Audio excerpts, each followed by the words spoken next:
الحمد للہ رب العالمین والصلاة والسلام علی سید المرسلین اما بعد فاعوذ باللہ من الشیطان الرجیم بسم اللہ الرحمن الرحیم ان اللہ وملائکتہ یصلون علی النبی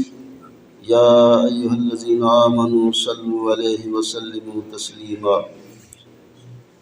سرکار مدینہ صلی اللہ تعالیٰ علیہ وسلم کے دربار میں محبت اور عقیدت کے ساتھ درود و سلام کا نذرانہ پیش کریں اور بلند آواز سے پڑھیں صلی اللہ علیہ یا رسول اللہ وسلم علیہ یا حبیب اللہ صلی اللہ علیہ یا رسول اللہ وسلم علیہ یا حبیب اللہ۔ حضرت اسماعیل علیہ السلام کچھ بڑے ہوتے گئے تو حضرت ابراہیم علیہ السلام جیسے روایت میں آیا ہے کہ براق پر سوار ہو کر وہاں آتے جاتے تھے۔ جب حضرت اسماعیل علیہ السلام پلتے بڑھتے اس عمر تک پہنچ گئے جس میں آپ کا ہاتھ بٹانے کے قابل ہو گئے تو ان سے فرمایا، اے میرے بیٹے، میں نے خواب دیکھا ہے کہ میں تمہیں ذبح کر رہا ہوں، اب تو دیکھ لو تمہاری کیا رائے ہے۔ حضرت ابراہیم علیہ السلام نے یہ اس لیے کہا تھا کہ ان کے فرزند کو ذبح ہونے سے وحشت نہ ہو اور اللہ تعالیٰ کے حکم کی اطاعت کے لیے رغبت کے ساتھ تیار ہو جائیں۔ اس فرزند ارجمند نے حکم الہی پر سر تسلیم بندگی خم کرتے ہوئے کمال رضا اور رغبت سے اظہار اطاعت کرتے ہوئے عرض کی، اے میرے باپ، آپ وہی کریں جس کا آپ کو اللہ تعالیٰ کی طرف سے حکم دیا جا رہا ہے۔ اللہ تعالیٰ نے چاہا تو عنقریب آپ مجھے ذبح پر صبر کرنے والوں میں سے پائیں گے۔ یہ فیضان نظر تھا یا کہ مکتب کی کرامت تھی، سکھائے کس نے اسماعیل کو آداب فرزندی۔ حضرت ابراہیم علیہ السلام اپنے فرزند کو ذبح کرنے کے لیے چلے تو شیطان ایک مرد کی صورت میں حضرت حاجرہ رضی اللہ تعالیٰ عنہ کے پاس آیا اور کہنے لگا، کیا آپ جانتی ہیں کہ حضرت ابراہیم علیہ السلام آپ کے صاحبزادے کو لے کر کہاں گئے ہیں؟ آپ نے فرمایا، وہ اس گھاٹی میں لکڑیاں لینے کے لیے گئے ہیں۔ شیطان نے کہا، خدا کی قسم ایسا نہیں، وہ تو آپ کے بیٹے کو ذبح کرنے کے لیے لے گئے ہیں۔ حضرت حاجرہ رضی اللہ تعالی عنہ نے فرمایا، ہرگز ایسا نہیں ہو سکتا، کیونکہ وہ تو اپنے فرزند پر بہت شفقت کرتے اور اس سے بڑا پیار کرتے ہیں۔ شیطان نے کہا، ان کا گمان یہ ہے کہ انہیں اللہ تعالیٰ نے اس بات کا حکم دیا ہے۔ شیطان کا وسوسہ ڈالنے کے لیے یہ بتانا ہی اس کی بھول اور جہالت تھی کہ جب حضرت حاجرہ رضی اللہ تعالیٰ عنہ کو یہ بتا دیا کہ یہ حکم خدا بندی ہے تو خدا کے اس محب و محبوب کے گھرانے پر پھر وہ وسوسہ کیسے اثر انداز ہو سکتا تھا جس نے حکم خدا بندی پر ایک ویران بیابان کے ہولناک ماحول میں رہنا خوش دلی سے قبول کر لیا تھا۔ حضرت حاجرہ رضی اللہ تعالیٰ نے فرمایا، اگر انہیں اللہ تعالیٰ نے حکم دیا ہے تو پھر اس سے اچھی اور کیا بات ہو سکتی ہے کہ وہ اپنے رب تعالیٰ کی اطاعت کریں۔ یہاں سے نامراد ہو کر شیطان حضرت اسماعیل علیہ السلام کے پاس پہنچا اور ان سے کہا، اے لڑکے، کیا تم جانتے ہو کہ آپ کے والد آپ کو کہاں لے جا رہے ہیں؟ آپ علیہ السلام نے فرمایا، ہم اپنے اہل خانہ کے لیے اس گھاٹی سے لکڑیاں لینے جا رہے ہیں۔ شیطان نے کہا، خدا کی قسم وہ آپ کو ذبح کرنے کا ارادہ رکھتے ہیں۔ آپ علیہ السلام نے فرمایا، وہ اس چیز کا ارادہ کیوں رکھتے ہیں؟ شیطان نے کہا، ان کے رب تعالیٰ نے انہیں یہ حکم دیا ہے کہ حضرت اسماعیل علیہ السلام نے فرمایا کہ پھر تو انہیں اپنے رب تعالیٰ کے حکم پر عمل کرنا چاہیے۔ مجھے بصر و چشم یہ حکم قبول ہے۔ جب شیطان نے یہاں سے منہ کی کھائی تو وہ حضرت ابراہیم علیہ السلام کے پاس پہنچا اور کہنے لگا، اے شیخ آپ کہاں جا رہے ہیں؟ حضرت ابراہیم علیہ السلام نے فرمایا، اس گھاٹی میں اپنے کسی کام سے جا رہا ہوں۔ شیطان نے کہا، اللہ کی قسم میں سمجھتا ہوں کہ شیطان آپ کے خواب میں آیا اور اس نے آپ کو اپنا فرزند ذبح کرنے کا حکم دیا۔ اس کی بات سن کر حضرت ابراہیم علیہ السلام نے اسے پہچان لیا اور فرمایا، اے دشمن خدا، مجھ سے دور ہٹ جا، خدا کی قسم میں اپنے رب تعالیٰ کے حکم کو ضرور پورا کروں گا۔ یہاں سے بھی شیطان نام کام اور نامراد ہی لوٹا۔ غریب و سادہ و رنگین ہے داستان حرم، نہایت اس کی حسین ابتدا ہے اسماعیل۔ اوپر کے واقعہ سے یہ معلوم ہوتا ہے کہ حضرت ابراہیم علیہ السلام کا حضرت اسماعیل علیہ السلام کو اپنا خواب سنانا اور ان کا ذبح ہونے پر رضامندی کا اظہار کرنا شیطان کی اس حرکت کے بعد تھا۔ حضرت ابراہیم علیہ السلام ان کے فرزند نے اللہ تعالیٰ کے حکم کے سامنے سر تسلیم خم کر دیا، اور جب حضرت ابراہیم علیہ السلام نے اپنے فرزند کو ذبح کرنے کا ارادہ فرمایا تو ان کے فرزند نے عرض کی، اے والد محترم، اگر آپ نے مجھے ذبح کرنے کا ارادہ کر لیا ہے تو پہلے مجھے رسیوں کے ساتھ مضبوطی سے باندھ لیں تاکہ میں تڑپ نہ سکوں، اور اپنے کپڑے بھی سمیٹ لیں تاکہ میرے خون میں چھینٹے آپ پر نہ پڑیں اور میرا اجر کم نہ ہو، کیونکہ موت بہت سختی ہوتی ہے، اور اپنی چھری کو اسی طرح تیز کر لیں تاکہ وہ مجھ پر آسانی سے چل جائے، اور جب آپ مجھے ذبح کرنے کے لیے لٹائیں تو پہلو کے بل لٹائیں، لٹانے کے بجائے پیشانی کے بل لٹائیں، کیونکہ مجھے اس بات کا ڈر ہے کہ جب آپ کی نظر میرے چہرے پر پڑے گی تو اس وقت آپ کے دل میں رقت پیدا ہوگی، اور رقت اللہ تعالیٰ کے حکم کی تعمیل اور آپ کے درمیان حائل ہو سکتی ہے، اور اگر آپ مناسب سمجھے تو میری قمیص میری ماں کو دے دیں تاکہ انہیں تسلی ہو اور انہیں مجھ پر صبر آ جائے۔ حضرت ابراہیم علیہ السلام نے فرمایا، اے میرے بیٹے، تم حکم الہی پر عمل کرنے میں میرے کتنے اچھے مددگار ثابت ہو رہے ہو۔ اس کے بعد فرزند کی خواہش کے مطابق پہلے اسے اچھی طرح باندھ دیا، پھر اپنی چھری تیز کی، اپنے فرزند کو منہ کے بل لٹا کر ان کے چہرے سے نظر ہٹا لی، پھر ان کے حلق پر چھری چلا دی تو اللہ تعالیٰ نے ان کے ہاتھ میں چھری کو پلٹ دیا۔ اس وقت انہیں ایک ندا کی گئی، اے ابراہیم، تم نے اپنا خواب سچ کر دکھایا اور اپنے فرزند کو ذبح کے لیے بے دریغ پیش کر کے اطاعت و فرمانداری کمال کو پہنچا دی۔ بس اب اتنا کافی ہے، یہ ذبیحہ تمہارے بیٹے کی طرف سے فدیہ ہے، اسے ذبح کر دو۔ یہ واقعہ مینا میں واقع ہوا، یعنی وہ جو جنت سے دمبا آیا تھا وہ حضرت جبرائیل علیہ السلام نے پیش کیا،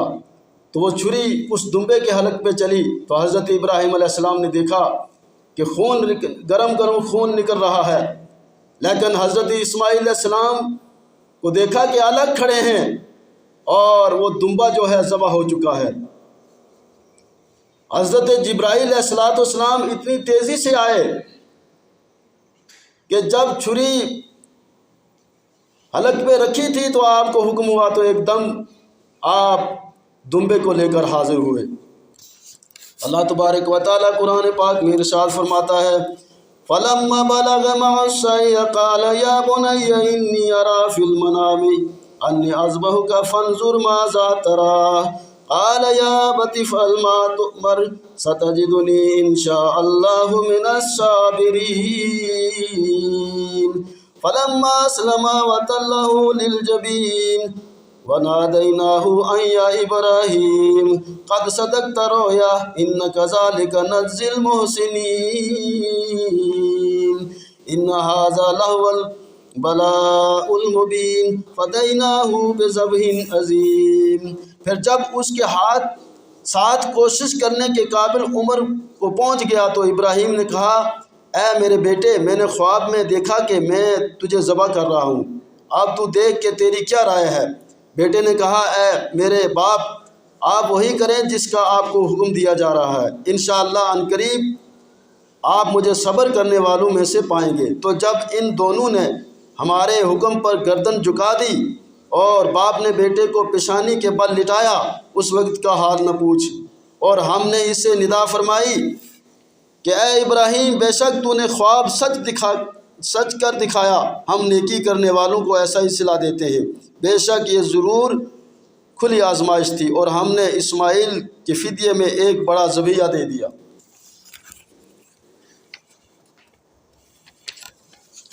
حضرت ابراہیم علیہ السلام نے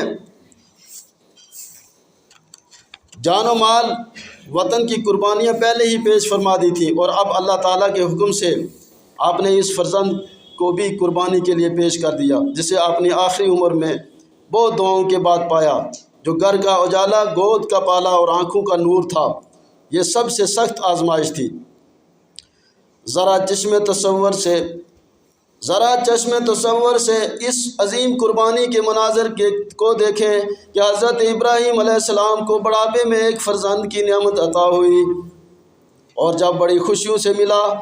ہوا بیٹا چلنے پھرنے کے قابل ہوا اور قوت بازو بن کر باپ کا ظاہری سہارا بننے کے قابل ہوا، تو باپ کو خواب میں یہ حکم ملتا ہے کہ رضا الہی کے لیے آپ نے اس لختے جگر کے گلے پر چھری پھیر کر قربانی پیش کریں۔ اللہ اکبر۔ ایک عمر رسیدہ باپ کے لیے اکلوتا فرزند قربان کر دینے کے حکم پر عمل کس قدر غم انگیز و تکلیف دہ ہو سکتا ہے، اس کا اندازہ لگا کچھ مشکل نہیں۔ حضرت خلیل اللہ علیہ السلام کی جگہ کوئی عام شخص ہوتا تو وہ اس حکم کی ہزارہ تعویلیں نکال کر عمل سے بچنے کی کوشش کرتا، لیکن خلیل یعنی خدا کے گہرے دوست کی شان ہی نرالی ہے۔ کوئی تعویل، تردد، ترجیح، التوا کی درخواست، اپنے بڑھاپے یا بچے کے بچپن کا عذر وغیرہ کچھ بھی نہیں، بلکہ آمنا، صدقنا، سنا اور مانا، سمعنا واتعنا، سنا اور اطاعت کی کا بے مثل مظاہرہ فرمایا، اور حکم الہی کے سامنے فوراً سر تسلیم خم کر دیا۔ پھر آپ علیہ السلام کا فرزند سے فرمانا، اے پیارے بیٹے، میں نے خواب میں دیکھا ہے کہ تجھے ذبح کر رہا ہوں، اب تو دیکھ کہ تیری کیا رائے ہے۔ یہ بھی بڑی ہمت کی بات ہے۔ اور حضرت ابراہیم علیہ السلام نے یہ بات اس لیے نہیں پوچھی کہ آپ کو حکم الہی کی تعمیل میں کوئی تردد تھا، بلکہ اس سے ایک مقصود فرزند کا امتحان لینا تھا۔ کس حد تک پورا اترتا ہے، لیکن وہ فرزند بھی خلیل اللہ کا فرزند تھا، جس نے بے مثال جذبہ اطاعت کا مظاہرہ کرتے ہوئے کیا خوب جواب دیا، اے بابا جان، آپ کو جس بات کا حکم دیا گیا ہے وہ کر گزریے۔ یوں ہی حضرت اسماعیل علیہ السلام کا اپنے والد بزرگوار کو یقین دلانا کہ آپ میری طرف سے مطمئن رہیے، انشاءاللہ مجھے صابرین میں سے پائیں گے۔ پھر ذبح کے لیے بیٹے کو منہ کے بل لٹانا اور اپنے بیٹے کا راضی خوشی لیٹ جانا اور باپ کی ہمت بندھانا، پھر باپ کا چھری تیز کرنا، بیٹے کے گلے پر چھری چلا دینا، صبر و ہمت کا وہ غیر معمولی نمونہ ہے کہ جس کے چشم فلک نے ایسا منظر نہیں دیکھا۔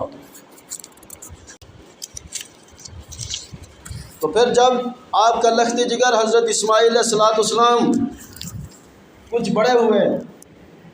اور حضرت ابراہیم علیہ السلام کو حکم ہوا کہ کعبہ کی تعمیر کریں، تاریخ کی کتابوں میں مذکور ہے کہ حضرت آدم علیہ السلام نے کعبہ کی جو عمارت بنائی وہ طوفان نوح تک باقی رہی، اور باوقت طوفان اسے آسمانوں پر اٹھا لیا گیا۔ اس کے بعد کعبہ معظمہ کی جگہ ایک بلند ٹیلے کی طرح ساری زمین سے جدا معلوم ہوتی تھی، لیکن اس پر کوئی عمارت نہ تھی۔ لوگ اسی جگہ کا قصد کرتے اور اسے قبولیت دعا کا مقام سمجھتے تھے، یہاں تک کہ اللہ تعالیٰ نے حضرت ابراہیم علیہ السلام کو حکم دیا کہ وہ اسماعیل علیہ السلام کو ساتھ لے کر کعبہ کی عمارت تعمیر کریں، اور جگہ کی نشاندہی اس طرح فرمائی کہ اللہ تعالیٰ نے بادل کا ایک ٹکڑا بھیجا تاکہ اس کے سائے سے کعبہ کی حد مقرر کر لی جائے۔ پھر حضرت جبرائیل علیہ السلام نے اس سایہ کی مقدار خط کھینچ دیا، اور حضرت ابراہیم علیہ السلام نے اس خط پر یہاں تک زمین کھودی کہ حضرت آدم علیہ السلام کی بنائی ہوئی عمارت کی بنیاد ظاہر ہو گئی۔ پھر اسی بنیاد پر آپ علیہ السلام نے عمارت کی تعمیر شروع فرمائی۔ چنانچہ حضرت اسماعیل علیہ السلام پتھر لاتے اور آپ علیہ السلام ان پتھروں کو گارے سے جوڑ کر لگاتے جا رہے تھے۔ جب عمارت آدمی کی قد جتنی بلند ہو گئی تو آپ علیہ السلام کو ایسی چیز کی ضرورت ہوئی جس پر کھڑے ہو کر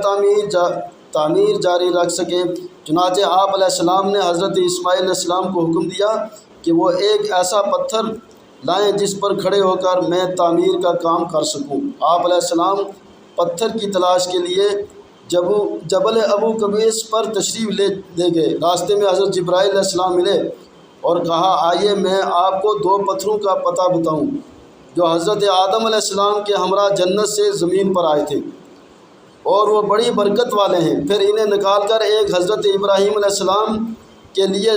لے جائیں اور دوسرے کو خانہ کعبہ کے گوشے میں دروازے سے دائیں طرف لگائیں۔ یعنی جنت سے 2 پتھر آئے، ایک جس کو حجر اسود کہتے ہیں وہ بہت سفید تھا،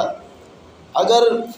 وہ اسی طرح سفید رہتا تو تمام اس کی روشنی سے لوگ روشن ہو جاتے، اور دوسرا جو مقام ابراہیم پر پتھر لگا ہوا ہے یہ بھی جنت سے آیا ہے۔ تو حضرت ابراہیم علیہ السلام کے لیے وہ پتھر جو ہے پیش کیے اور دوسرے کو خانہ کعبہ کی گوشے میں دروازے سے دائیں طرف لگائیں تاکہ جو بھی اس گھر کا طواف کرے تو اسے چوم کر طواف شروع کرے۔ حضرت اسماعیل علیہ السلام ان پتھروں کو یکے بعد دیگرے لائے۔ حضرت جبرائیل علیہ السلام بھی ساتھ آئے اور حضرت ابراہیم علیہ السلام کی بارگاہ میں عرض کی کہ اس پتھر حجر اسود کو کعبہ کے گوشے میں رکھ دے۔ چنانچہ اسے اس کے مقام پر رکھ دیا اور دوسرے پر کھڑے ہو کر تعمیر کا کام شروع فرما دیا۔ تو حضرت ابراہیم و اسماعیل علیہ السلام یہ دعا بھی کرتے رہے، ربنا تقبل منا انک انت السمیع العلیم، اے ہمارے رب ہم سے قبول فرما، بے شک تو ہی سننے والا جاننے والا ہے۔ اس سے معلوم ہے کہ نیک عمل کر کے اس کی قبولیت کی دعا کرنا انبیاء کرام علیہ السلام کی سنت ہے، اور ہمیں چاہیے کہ نیک اعمال کے بعد ان کے قبول ہونے کی دعا بھی مانگا کریں۔ حجر اسود، شروع میں حجر اسود کا رنگ بہت سفید تھا، بعد میں سیاہ ہو گیا، جیسے کہ نبی کریم صلی اللہ علیہ وسلم نے ارشاد فرمایا حجر اسود اور مقام ابراہیم جنت کے یاقوت میں سے 2 یاقوت ہیں جن کا نور اللہ تعالیٰ نے مٹا دیا، اگر وہ ایسا نہ کرتا تو مشرق و مغرب کے درمیان سب کچھ روشن ہو جاتا۔ اور ارشاد فرمایا حجر اسود جنت سے اترا اور یہ دور سے زیادہ سفید تھا، پھر اسے بنی آدم کی خطاؤں نے سیاہ کر دیا۔ جس پتھر پر کھڑے ہو کر حضرت ابراہیم علیہ السلام نے تعمیر کعبہ فرمائی، اسے رب تعالیٰ نے عظمت عطا فرمائی کہ اسے نماز کی جگہ بنانے کا حکم ارشاد فرمایا۔ چنانچہ قرآن مجید میں ہے وَاتَّخِذُوا مِن مَّقَامِ إِبْرَاهِيمَ مُصَلًّى، اور اے مسلمانوں تم ابراہیم کے کھڑے ہونے کی جگہ نماز کا مقام بناؤ۔ مقام ابراہیم کو نماز کا مقام بنایا مستحب ہے۔ یہ قول یہ بھی ہے کہ اس نماز سے طواف کے بعد پڑھی جانے والی 2 واجب رکعتیں مراد ہیں۔ تو حضرت ابراہیم علیہ السلام کعبہ شریف کی تعمیر سے فارغ ہوئے تو اللہ تعالیٰ نے آپ کو حکم دیا کہ لوگوں میں حج کا اعلان کر دے۔ عرض کی اے میرے رب ان سب لوگوں تک میری آواز کیسے پہنچے گی؟ ارشاد فرمایا تم اعلان کرو،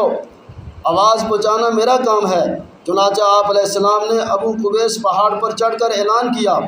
اے لوگو اللہ تعالیٰ نے تم پر اس قدیم گھر کا حج فرض کر دیا ہے تو تم اس کا حج کرو۔ اللہ تعالیٰ نے یہ اعلان ان سب لوگوں کو سنوا دیا جو مردوں کی پشتوں اور عورتوں کے رحموں میں تھے، اور قیامت تک جن کی قسمت میں حج کرنا لکھا تھا انہوں نے وہیں سے جواب دیا لبیک اللہم لبیک، یعنی میں حاضر ہوں اے اللہ میں حاضر ہوں۔ اب قیامت تک وہی حج کر سکے گا جس نے اس ندا پر لبیک کہا۔